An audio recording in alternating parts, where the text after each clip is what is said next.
سلامونه. که غواړئ د تازه خبرونو نه خبر شئ، پښتوال نیوز چینل درسره سبسکرایب کړئ. کرونا اوس هم په افغانستان کې جدي روانه ده. نور معلومات په راپور کې وګورئ. په تېر 40 ساعتونو کې 80 کرونا مثبتې پیښې ثبت شوي.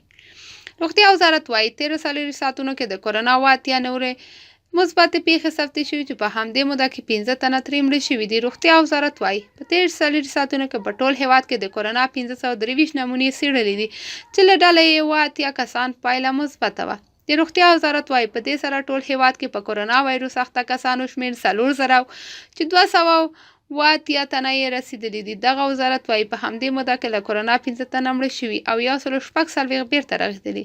د روغتیا وزارت د معلوماتو پر بنسټ تر اوسه په هېواد کې د کرونا وایرس د مړه شوي کسانو شمېر 1409 ته ورسېدو او بېرته رغېدلو کسان 33 دي او 260 ته لوړ شوی دی.